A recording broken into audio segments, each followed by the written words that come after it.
करुणी Sita सुतीची Akaza पाठविला सांगा ते मला दिले गौरी पुत्र गजानन कौसल्या पुत्र रघुनंदन अंजनी पुत्र हनुमानाच्या जन्म 200 ला सुरुवात मारुती भरत महाराजाला रामकथा सांगाले रघु रामायण सांगाले नंदीग्रामाच्या ठिकाणी भरता अरे भगवान रामचंद्र प्रभूला आम्ही भेटलो आमचं भाग्य उदयाला आलं नळ नीळ जमवून युवराजांगत राजा सुग्रीव आम्ही भगवान राजा सुग्रीवाने काय केलं भगवान रामचंद्र प्रभूला तन मन देह गुरुला अर्पण केलेलं आहे म्हणून हा आमचं भाग्य उदयाला आले असे रामकथा मारुत्र्या नंदीग्रामा ठिकाणी भरत महाराजाला सांगू लागले सीता सुती आणि नीती मग निघाले लवलाई कपीसेने चालवित पायी दोई बाई रघुराजा भरत महाराज सीता मातेच्या सुधीसाठी नळ नीळ जमवून युवराजावर आमच्या सोबत त्याने शिकलीची शुद्धी केली मी आज गेलो म्हणले नाही शहाणी माणसं एवढी नीतीनं बोलतात आम्हाला कोणी काही सांगता येत नाही काय कोणी सांगते मी फुटबॉल फुगवतो कसं काय आमची सेवा झाली पण शहाणी माणसाने नीती बोलता मारुत्र्याला मी सीता सुधी करू नाही नळ नीळ जमवंतर मला समजावा निरानं सीता मातेची शुद्धी केले बिभीषण कवी रावणाचे मानितो त्याच्या लग्न तल्या त्यासी तो आला रामपासी पैशरण भरत महाराजाला विभीषणानं राजा रावणाला खरं सांगतील सत्य सांगतील पण खऱ्याचा सख्या माईला राग आहे विभीषणानं सांगतील राजा तुला 80,000 बायका 1 लाख लोक 1.25 लाख नातू 3 लाख 5,000 सैन्य घरचा आहे रामाची कांदार आम्हाला निवडून अर्पण कर चुकलो म्हणून पाये धड जोपर्यंत चंद्र सूर्य तोपर्यंत अमर तुझी तेज राहणार आहे राज्य कारभार करशील सांगतील पण राजाला राग आला मज खातोस आणि माझ्या दुश्मनाचं वर्णन करतोस लाता मारल्या आणि लाता मारल्यामुळं माये ममतेचा त्याग केला आणि माये ममतेचा त्याग करून विभीषण भगवान रामचंद्र प्रभूला कसे शरण आले कुमार सेने अपरमित हाती पर्वत खेळीता सागरी घाली ती त्वरित हेराती सेतू बांधिला 400 समुद्र सेतू बनण्याचं कार्य केलं नळाने यमुनी व्रजात 18 पद्माने 72 कोटी असून 56 कोटी अंगोल सैन्यानं पर्वतामध्ये जसं लेकरू चेंडू झेला हातावर त्या प्रमाण पर्वत पाषाण महाराज हातावर झेलून समजा वानेरानं 196 कोसाचं सेतू बनणं काम केले महाराज 18 पद्माने 72 कोटी 56 कोटी अंगोलानं म्हणजे मारुतीने एकट्यानं महाराज 7 पर्वत आणले आणि 7 पर्वत आणून ये 204 कोसा सेतू बनण्याचा कार्यक्रम एकट्याने केला पण मी म्हणलो नाही समध्या वानेरानं पाषाण पर्वत आणले 400 कोस समुद्राने सेतू बनण्याचा कार्य केलो आणि पलीकडल्या तीराला गेले मारुती भरत महाराजाला रामकथा सांगू लागले करणी लंका लाग वानर प्रवेशले दुर्गा आगे लावणी वस्तू सवेग अनेक गाळल्या वानेराने लंकेला येडा दिला आणि येडा घेऊन समजा दुर्गावर गेले मंदिरावर गेले आणि मंदिरात जाऊन राक्षस कोठ्यावधी राक्षस मारून येतो मारुतीला रामाची आण घालून मरण विचारलो मारुतीला हसले सांगितलं रावणा मला मरणच नाही मरण नाही मला राजा रावणाला कळालं नाही महाराज आरोपोट केल्याशिवाय लोणी निघत नाही राजा रावण म्हणला तू रामाचा नीच बघतायस लबाड बोललास खोटं बोललास मग त्यावेळेस मारुतीने सांगितलं नाही याला जमणार हसलो तुझं मन गोपलो म्हणला माझ्या शेपटामध्ये म्हणून शेपटाला तेला तुपामध्ये सुडके गुंडाळाचे वस्त्र आगी लावून द्यायचं तेव्हा माझं मन शेपूर झालं मी मरतो आणि शेपूर जळला गेलं वस्त्र जर कमी पडलं मी मरू शकत नाही राजा रावणाला मारुतीने पुन्हा उलट सांगितलं खरं पेटलो तुकाराम महाराज प्रमाण हनुमंत महाबळी रावणाची दाढी जाळी दया माझा नमस्कार वारंवार निरंतर करोनिया उड्डाण केले लंकेचे शोधन जाईल लंका धन्य धन्य म्हणे तुका आमच्या तुकाराम महाराज सुद्धा वर्णन केलेला धन धन धन धन त्या दोपाला महाराज लंका जाळली. पण राक्षसाचं काही चाललं नाही, राजा रावण सुद्धा काही चाललं नाही, मारुतीच्या समोर येण्याची ताकद झाली नाही. असा माझ्या मारुतीनं पराक्रम केला, मारुतीनं पराक्रम केला. अशी रामकथा सांगू लागले भरत महाराज ऐकू लागले. राक्षस सैने मौसाला मरता कृपा उपदरी भगवंता एकाच्या अपराधता लोका समजता केवी मारू कोट्यावधी राक्षस हुरूप पळून उरलेलं वांग्याचं भरीत करताना अर्धवट वांग भरत नाही ना मला. त्या परमान महाराज हुरूप पळून उरू लागले. भगवान रामचंद्र कृपाळू मयाळू दयाळू येत. अरे गुन्हा केला एका राजा रावणानं आणि समध्या गव्हासंगे किडे कशाला लग्नायचे. देव कृपाळू मयाळू दयाळू आहे. भगवंताला कृपा आली, मयाल्याच्या नंतर श्रीराम दीनदयाळ श्रीराम स्वय सन्याळ श्रीराम कृपा कमळ रणतपाल श्रीराम. देव कसा दीन दुबळ्याचा सहकारी आहे महाराज. कृपाळू मयाळू दयाळू आहे माझा भगवान रामचंद्र प्रभू.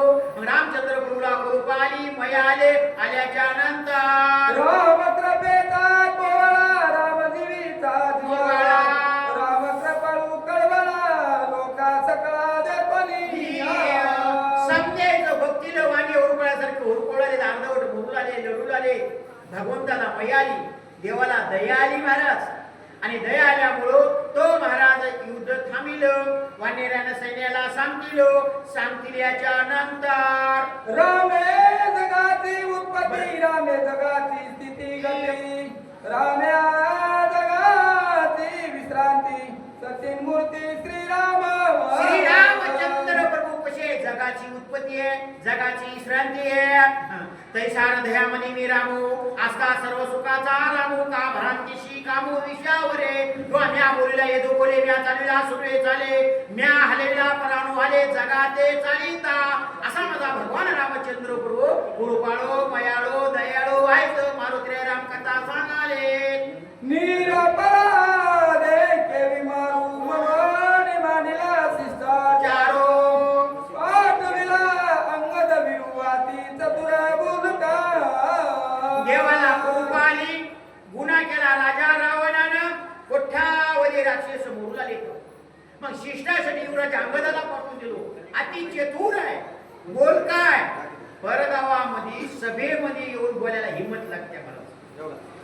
म्हणून लंकेमध्ये असा राजा रावण भाग झाला कोणी सुद्धा होणार नाही. पण राजा रावणाच्या समोर राजा रावणाच्या सभेमध्ये बोलायचे आहे. म्हणून युवराज अंगद बुद्धिमान आहे, हुशार आहे, हिम्मतबाज आहे. नेमणूक केली युवराज अंगदाची शिष्टाईसाठी. आणि शिष्टाईसाठी गेल्यानंतर युवराज अंगद कसे कसे जातात. वेणे कविला बहुत रीती येनो मानेची लंकापती आय मग मांडली युद्ध ख्याती केली शांती राक्षसा. मग युवराज अंगदानं नाना परीनं हात जोडून पाया पडून राजा रावणाला सांगितलं, रावणा रामाची कांता रामाला अर्पण कर, पाया पर चुकलो म्हण. अनंतानं राज्य कारभार कर, तुला का कमी का बायका सोडून दे. राग ऐकलं नाही महाराज, ऐकलं नसल्या युवराज अंगदानं तिथून उड्डाण मारली. 80,000 खांबाचा मंडप घेऊन आले आणि भगवंताला शरण पुन्हा राग आला देवाला. आणि देवाला जर राग आला, देव झाला पाठीमोरा. नसली इग्न येती घरा, नसलेली इग्न येते घरा. देवाची कृपा झाली की, आणि देवाची कृपा झाली, शत्रू तो मित्र होतात. युद्ध झाले घोडांगड मंत्री प्रसादी महोदय इंद्रजितादी महावीर कुमरे कुमर मारिले. मारुती रामकथा सांगायला तो रागाला देवाला कुंभकर्णासारखा वीर आहे महाराज. आता समुद्राचं पाणी त्याच्या बोंबीला लागते म्हणून आता केवढा आवा ढवी असेल काही नाही महाराज. त्याची कथा विषय होऊन गेलेला आहे माग. म्हणून इंद्रजित भूमीच्या ठिकाणी होम यज्ञ करीत होता. आणि त्यावेळेस महाराज विभीषणानं संघ घेऊन जाऊन वन्यराजानं 7 आवरण टाकले होते, 7 फास टाकले होते. आणि 7 फासामध्ये समजे गुंतले. पण मारुती 7 फासाचे इरत म्हणतो मारुती महाराज. म्हणून त्या ठिकाणी जाऊन 7 फास तोडले. इंद्रजित होम कुणाला त्या ठिकाणी लक्ष्मणानं इंद्रजिताचं शिर कसं कसं उडीले. महाभाऊ कुंभकर्ण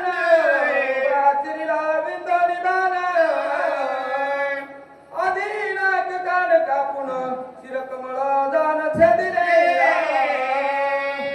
कुंभकर्ण भगवान रामचंद्र प्रभूच्या वाटीला दोर गेले राजा रावण आणि कुंभकर्ण लक्ष्मणाच्या वाटीला इंद्रजित गेलेला आहे महाराज 14 वर्षीय निरहरी उपाशी आहे आणि बायको असून ब्रह्मचर्य मारुत्र्य ब्रह्मचर्य फळहार आहे म्हणून मारुत्र्याच्या हाताने मरण नाही महाराज 14 वर्षीय निरहरी आहे महाराज लक्ष्मण म्हणून लक्ष्मणाने इंद्रजितचा कटा काढला कुंभकर्ण राजा सुग्रीव जे उडाला त्याचं नाक कापलं कान दाताना तोडलो आणि पुन्हा महाराज भगवान रामचंद्र पुरावर राग आला आणि निवारीचा बाण काढून जशी वांग्याची फोड करा त्याप्रमाणे उभा चिरला उभा मारला असे मारुत्र्य रामकथा नंदीग्राम ठिकाणी भरत महाराजाला कथा सांगू लागलेता बंधू पुत्राचे दुःख भारी दाई मुखी शंक करी आय.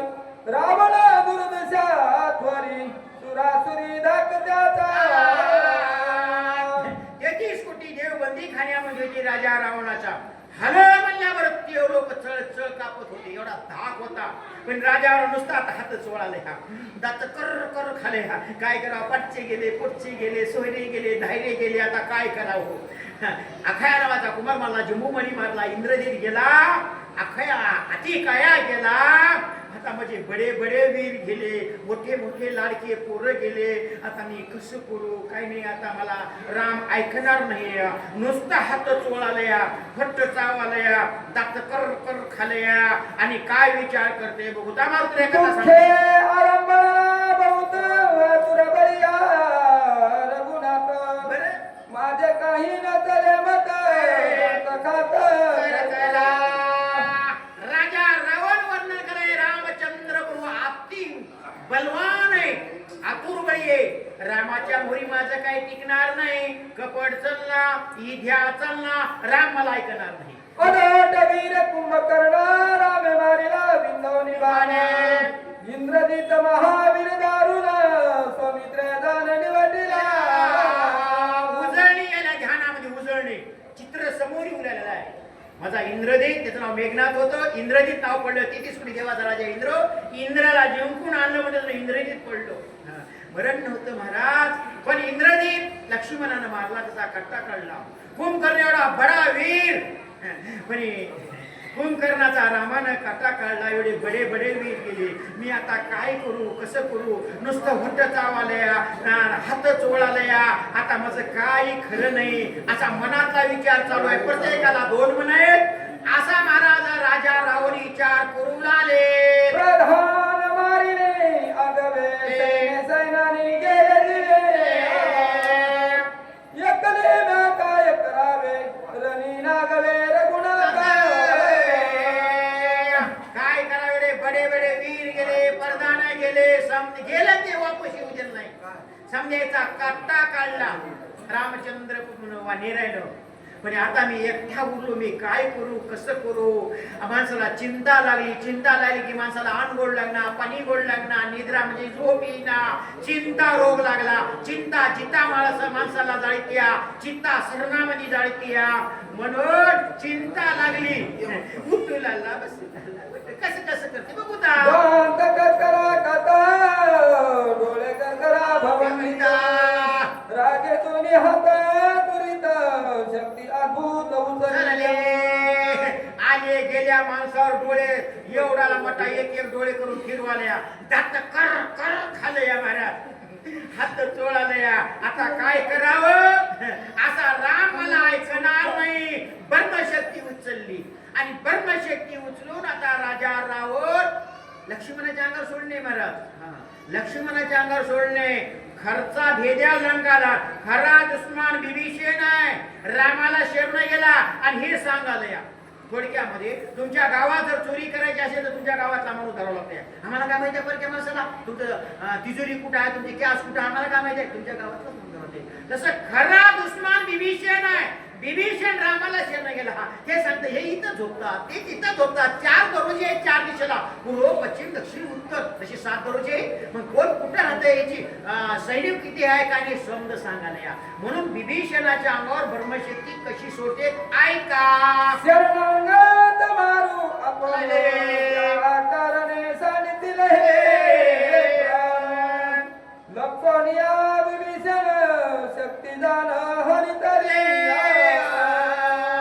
भगवान रामचंद्र प्रभूचं ब्रीद आहे महाराज. जो मज होय अनने शरण त्याचे निवारी म्या जन्म मरण या शरण गाता शरण मी चुकू. जे शरणाले त्याला मरण नाही असं भगवान रामचंद्र प्रभूचं ब्रीद आहे. म्हणून आता राजा रावण विभीषणाच्या अंगावर शक्ती सोडणार आहे. कशी सोडते काय नाही तिथं आमचा विषय राहिलेला विषय पुढची जोडून सांगल. आमची सेवा समाप्त झाली. कुंडलिका